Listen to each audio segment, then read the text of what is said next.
Hey everyone, welcome to Concordia Jedi. I'm Asher. And I'm Aaron. So I've given you my official ranking of the films. Attack of the Clones at the bottom, and all the way up to Return of the Jedi at the top. If you want that video, I'll link it in the description. But Aaron is here to give you his ranking. So He's a big boy, isn't he? Alright, go ahead. we're gonna have a talk after this video. Fine. Anyway, Give us the ranking, but also give us why with each film. okay. So starting at the bottom to keep you in suspense. So I'd have the Clone Wars film. So I'm not talking about the Attack of the Clones. I'm talking about the Clone Wars film. I think it was really. I didn't include the Clone Wars or like any of the Ewok films or anything. To me, I mainly include the main sci-fi. But yeah, I guess for me, I guess put Clone Wars film also way at the bottom. But I still really liked it. It was really cool to kind of, lack of a better word, it kind of push the TV series that was coming along, which is fantastic, by the way. Yeah. But for a Star Wars film on the big screen, it didn't live up to any of the other Star Wars movies, especially also with it being animated. Nothing against animation, nothing against anything like that. And the animation at that time wasn't the best. Like, as the series went on, the animation got right. I agree. agree. And it did introduce one of my favorite characters in the series, Ahsoka, even though when I first saw the movie, I hated her. I thought she was so annoying when I first saw the film, and I saw a TV series was coming out. I'm like, should I stick through this? I'm like, let's go through it. I am so glad I did because Ahsoka has become one of my favorite characters, mainly because we get to see her grow. We see her progression throughout the series, and it's just perfect. I love her. So, next is Attack of the Clones at number 9. Yeah, I'm going to explain that. I know there's 11 on this list, but I'll explain that in a second. Because you have Clone Wars film at 10, number 9. The Attack of the Clones. Again, I love all the Star Wars movies. They are fantastic. But my biggest critique on this one is, and a lot of Star Wars fans will say this to some extent, is the Attack of the Clones, I think has the most, in my opinion, has the most flaws out of any Star Wars movie. And I only say that because it's the flaws come in the lines that are said, or should I at least, I take that back, the way they're delivered. There are some lines that you would tweak, maybe a few words here or there. They're there, and they're there for a reason, but they just need to be tweaked. Or even a couple lines that maybe could have been cut just for the sake of helping the film flow better. Possibly. I think an issue I have with Attack of the Clones is, I mentioned this, is the pacing, because it's such a slow-paced film, and then once you get to the Geonosis arena, it's like a sprint to the end credits. Like, it's just slow, go! Right. Now, this next one, I'm going to probably get a lot of people that are going to get mad at me for this, but at number 8 is Rogue One. And don't get me wrong, I absolutely love this film. But the reason I put it at number 8 is because the other films have more to them for me. I love the story of Rogue One. It's fantastic. But at the same time, there's more in the other films than there is in Rogue One. And I still love it.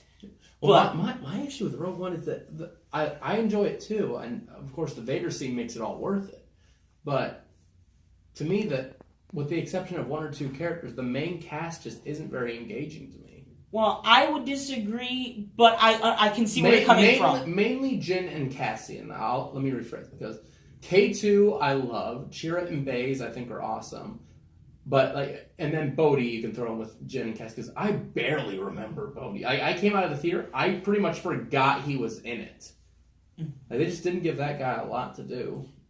And then I thought Krennic could have been a lot more threatening. If he was more of a Tarkin or Thrawn-like villain, I think he could have been way more interested in this. He just seemed kind of like a kid who got angry that his toy was stolen from him. Now, here's where we kind of get into just a little weird spot here. At number 7 is Solo. I loved Solo. It was great, as I love all Star Wars movies. Again, just like Rogue One, the reason it's at number 7 is because I think the other movies have more in it for me. There's just more things I like in those films more than substance. I like. More substance. Now, like I said, here's why there's a little... With Solo, it's not bad, but you get exactly what you expect when you go in. With the exception of Maul, but come on. Spoiler alert, if you haven't seen it, which you should have by now, but just saying. It's been out for several months. Here's my thing on spoilers. I'm like, if the film is already out on DVD and you haven't seen it, I do not care about spoiler warnings. I will talk about it. I think Maul was just... It was cool to see him back, especially with Ray Park and Sam Witwer voicing him, but Sam Witwer is incredible as the voice of Maul. Yeah. But I mean, in all honesty, I'm like, well, did we need that? It was also weird that just turns out it's like, you and I will be working together much closer from now on, and then just turns it off. Why did you do that? Anyways, it's a lot of fluff, but it doesn't leave a bad taste in your mouth. Mm-hmm. Now, here's going to be some explanation for this. Also, at number 7 Three Musketeers.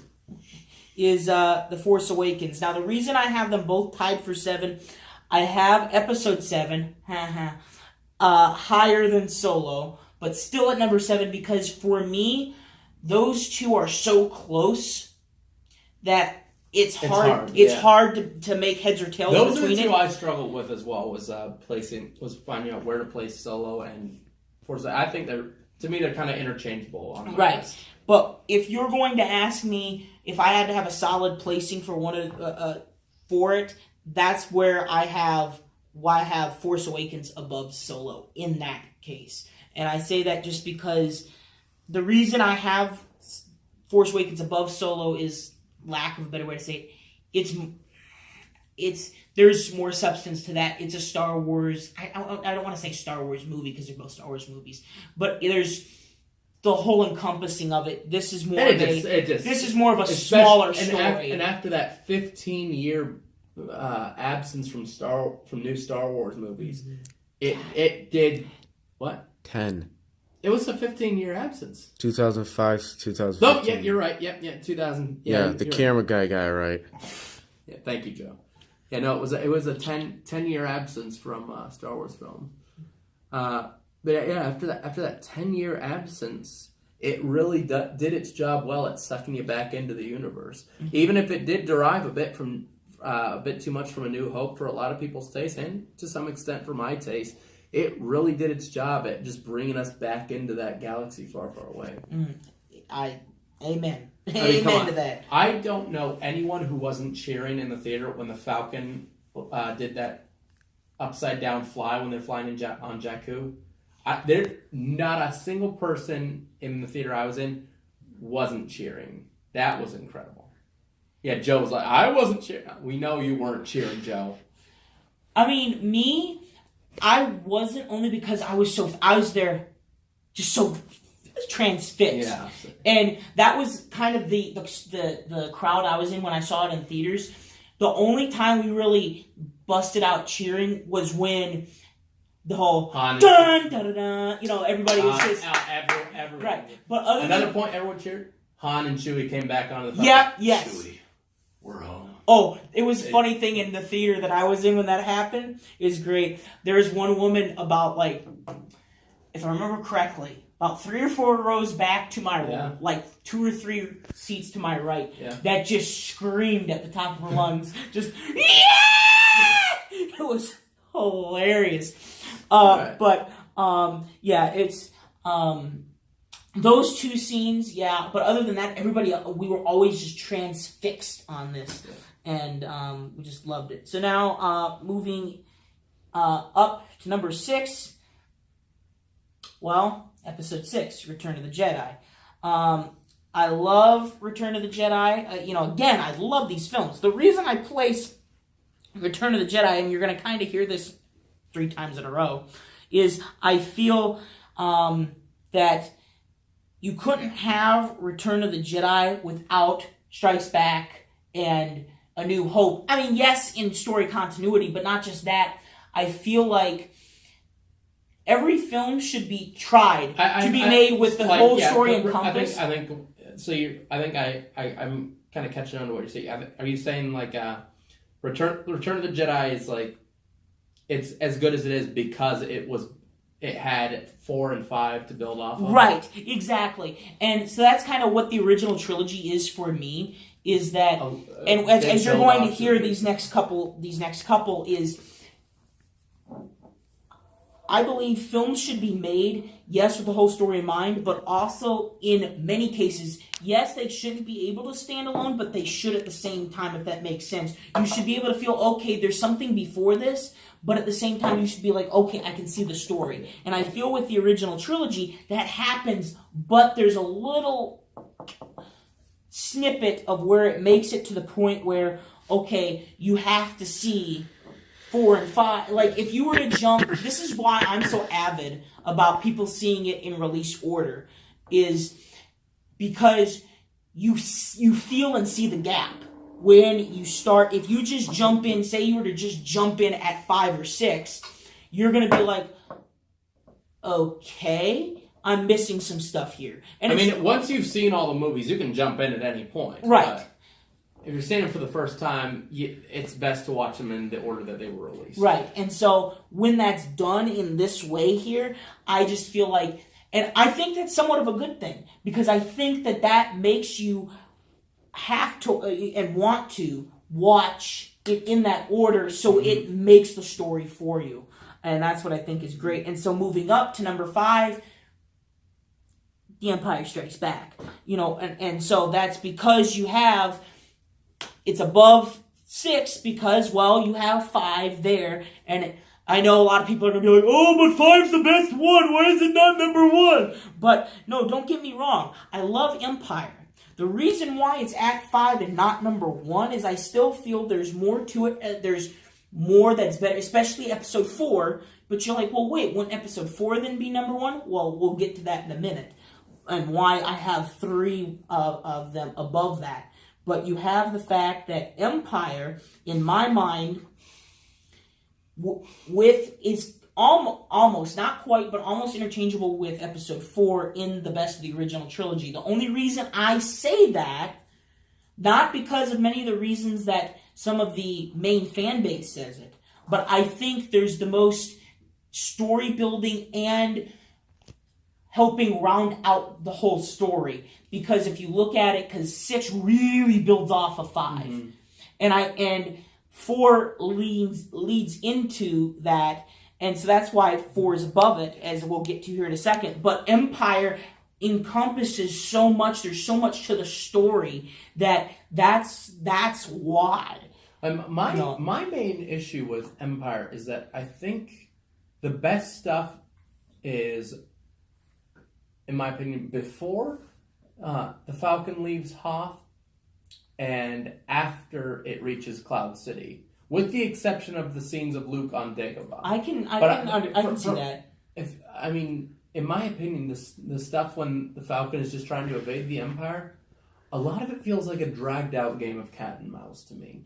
And it's done well, and I love the scenes of like Han and I think Falcon, it's somewhat intentional. The love scenes of Han and Leia on the Falcon, but to me, it's just that's the moment where I just kind of get up or like go to the bathroom or get a snack or something like that. And I think in some ways that's intentional because it's supposed to feel like the battle, because it's the Empire Strikes Back.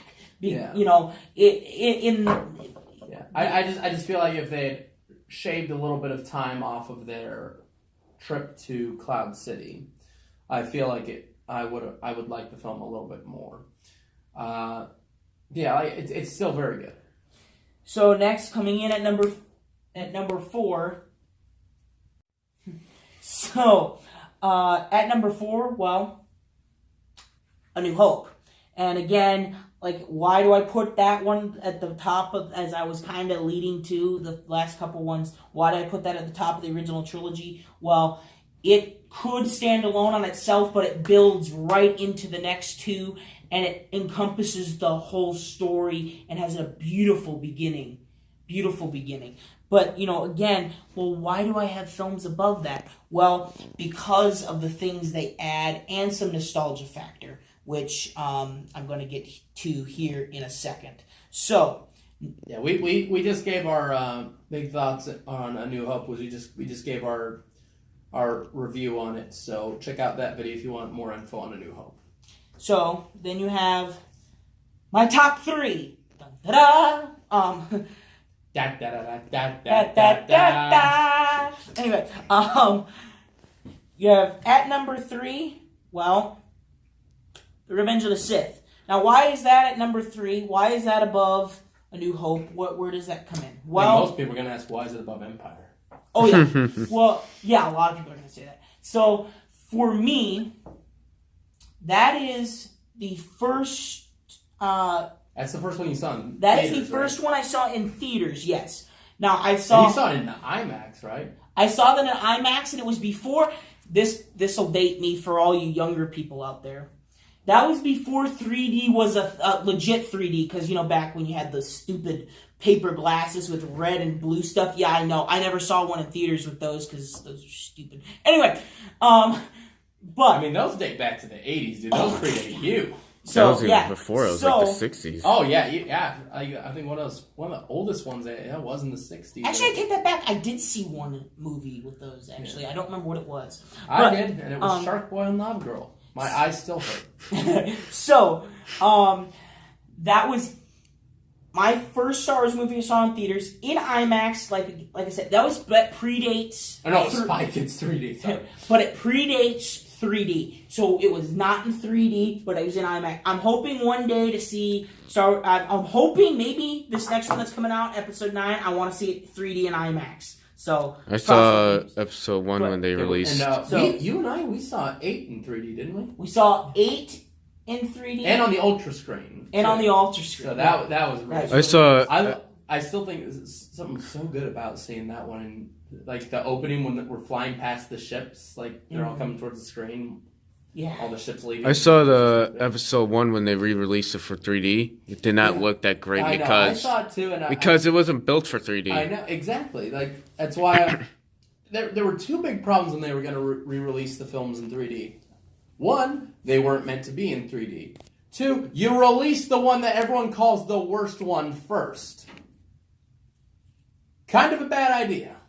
Well, we'll be getting to that in a second. But, you have, but anyway, The Revenge of the Sith, why is it above Empire? Why is it at number 3? Why is it in my top 3? Well, Revenge of the Sith, not just because of the nostalgia factor, that's the first one I saw on the big screen, is, well, then you're not a Star Wars fan, but whatever. Anyway, yes, I am. I'm one of the biggest ones out there. So, anywho,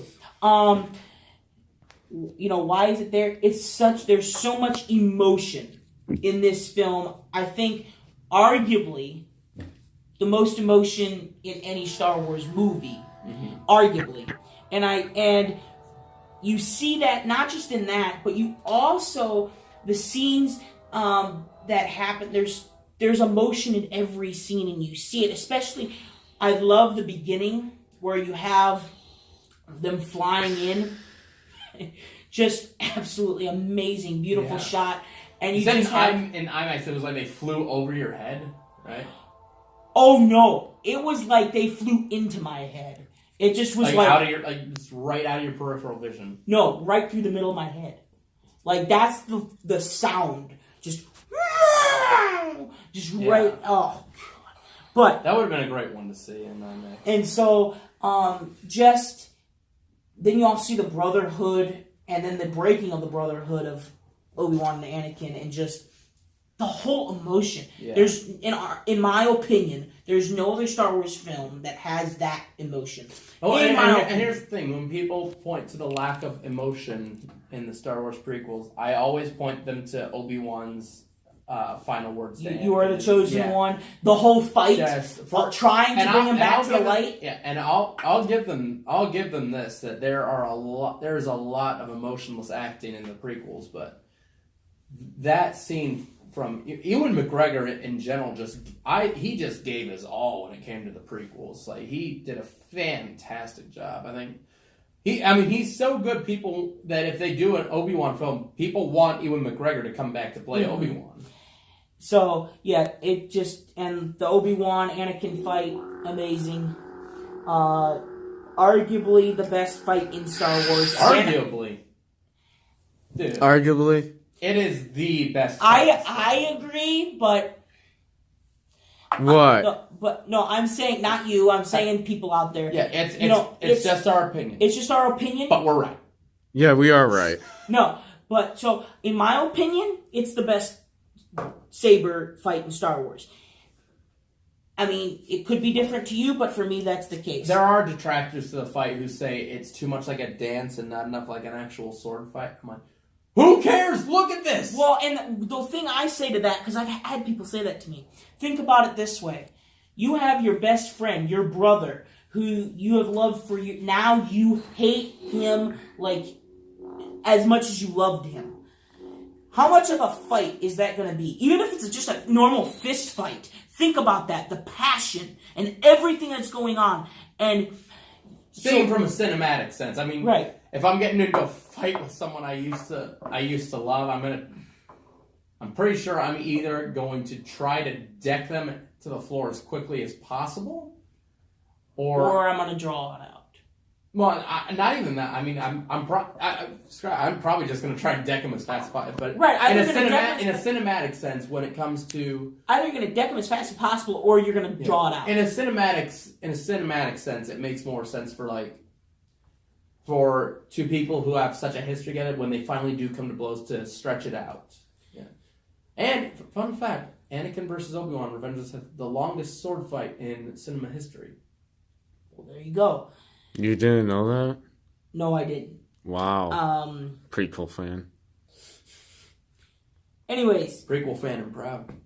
Yeah. Yeah.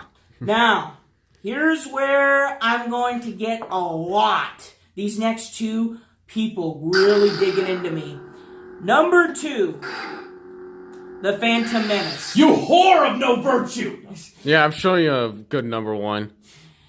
But a lot of the reasons are nostalgia, but also there's a lot of things I love about this movie. So, nostalgia-wise, this was, like, during my lifetime, this was the first one that came out when I was alive. It's like, oh my gosh, they're making Star Wars still. Like, this is a big deal. Mm-hmm. And so then, I just love... There is a lot to I think even with all its flaws, there is a lot to still enjoy in The Phantom Menace. Mm-hmm.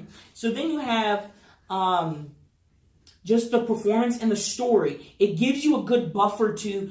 So you're coming back from watching the originals, and you're going to far before that, and you still have stuff that they're even talking about that happened even before that.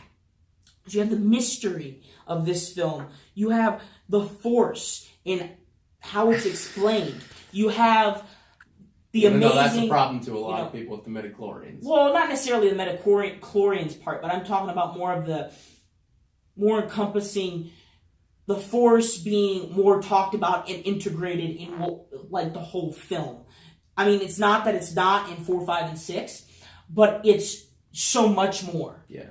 And so it becomes more of a part of the film. Not saying that it wasn't before, but even more than it ever has.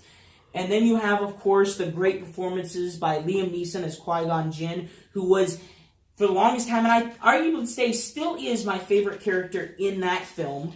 And he did an absolutely amazing job. And, of course, Ian McGregor as Obi-Wan Kenobi.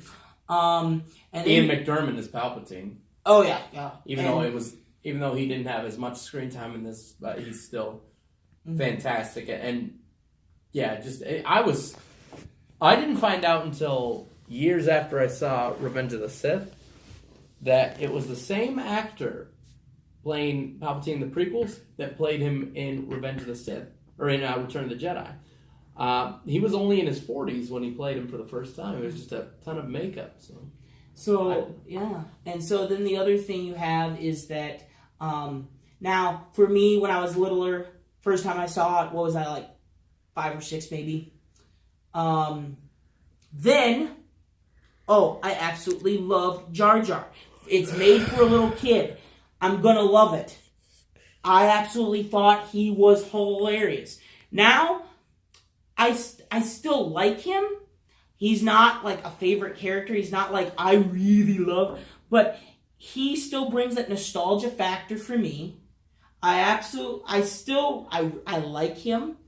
He's far from a favorite character, but it brings that nostalgia factor for me. And I think he's funny. Yes, at the same time, could he have been changed up in some ways? Yes, I do think so. And lightsaber blades are awesome. Yes, I was getting to that. So you have some of the big things that I really love on top of the performances and the story and things like that. You have, in my opinion, and Asher will agree with me, that in all of the films in episode 1, the lightsaber blades look the best because it's a combination of new stuff that you kind of see in the newer films and how crisp and clear the blade looks, and also that rotoscope technology that looks really cool on film. And it's a good combination of the two. Oddly enough, the only 2 films in the Star Wars series where I genuinely felt the lightsaber blades were there, like they were actually, like the actors had actual lightsabers, only 2 films that genuinely gave me that illusion were The Phantom Menace and The Last Jedi. Oddly enough.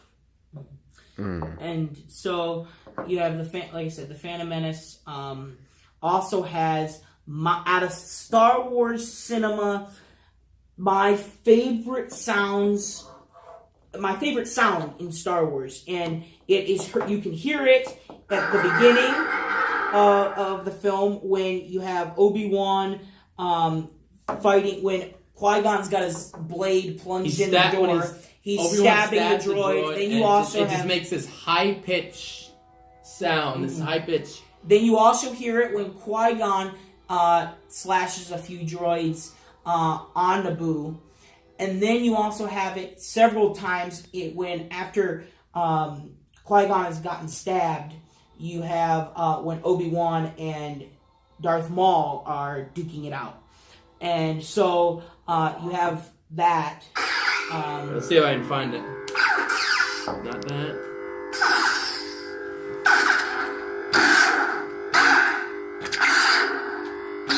There. It's a little bit more sped up there. Yeah, it's more it's short and trimmed there.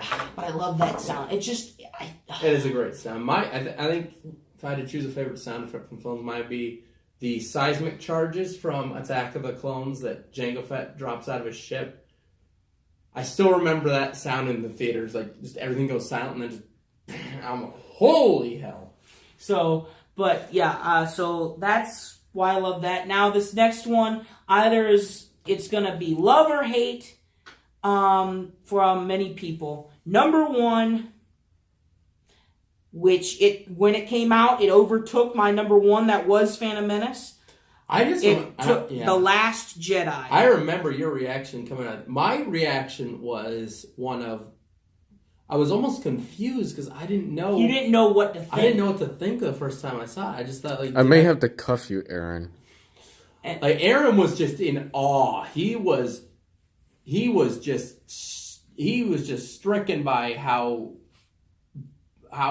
big the film was, how much he enjoyed it. I, on the other hand... the more I've seen it, the more and more I love it. I do. I agree there. I think it's a film that you need to see more than once to fully get an opinion on. But I came out of the theater for The Last Jedi just like, did I just see a Star Wars film I didn't like? I saw it again the next day with Thomas and really enjoyed it, and then saw it again when I went home for Christmas with the family and thought it was fantastic. And I like it a lot more each time I see it.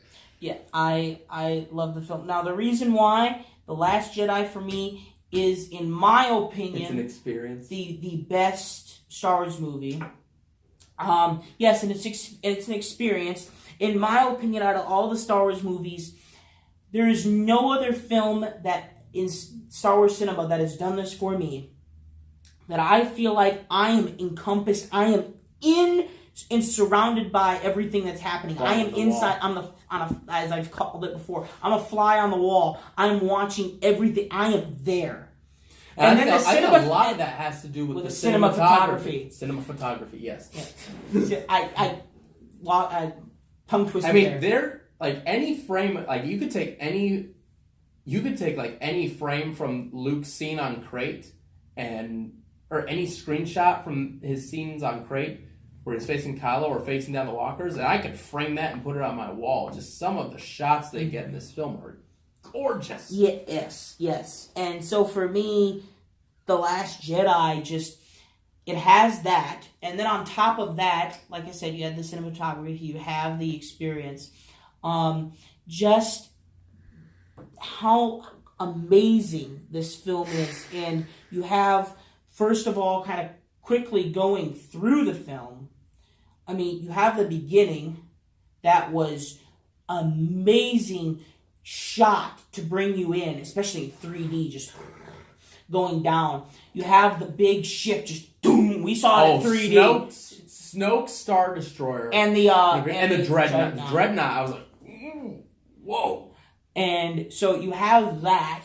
You've got just the story within itself and how you're just like, they're going to be able to get out of there. I mean, you know the good guys, always win, but it's, you're like... But they take a hell of a beating. Yes, and so you're just sitting there the whole time on the edge of your seat, and... They go down from, 400 people down to, 30? Yeah.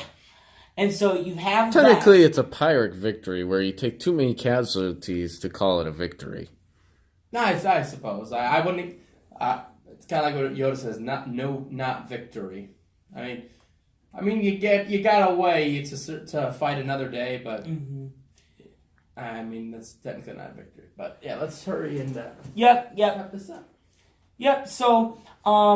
Then, like I said, so you're going through, you have the great plot lines that happen and the arguing and trying to figure things out, because it's just so tense. Well, great plot lines to us. Right. And to several others, but not to a lot of others. And then you also have, we finally get to see Leia use the Force as we should have, and, Mary getting to show her. I will say I don't have any problems with that scene currently. Maybe it could have been shot better. Maybe that could have appeased something. Yeah, and Aaron's favorite character is Rose. No, it's no, not. it's not. Yes, it is. I don't know if No, Rose it's is not. anyone's favorite character. Definitely is. If there's I don't really have a favorite of these new ones, but if I had to choose, it'd definitely be Rey.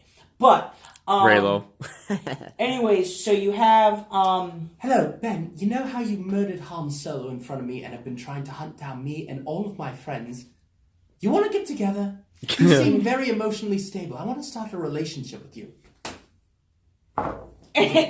anyways, so you've got the whole plot twists where you have big name characters go off, and you also have just the beautiful fight scene in the throne room, the Graflex breaking, but you have then my favorite part of the whole film. I hate that scene. I do too. It hurts. To watch that. My favorite part of the film is Battle of Crate. Everything about it, especially the battle of Luke and Kylo. And in that, the most Jedi thing that's ever been done in Star Wars was Jedi thing a Jedi's ever Jedi'd in the history of Jedi. Hello, Rita. Okay, Anyway, Shorts. But so yeah, that's you just really love that film. Yeah, and I mean, there's flaws to it, I know, but it's so hard for me to really say that there really is much of any, and it's just because I love it The so good much. stuff is just too good. Exactly. So That's Aaron's ranking for the films. We'll bring you Joe's next. If you like this video, leave a like, comment, and subscribe. hit that notification bell, and let us know your ranking in the comments. Yep. May the Force be with you. Always. Bye.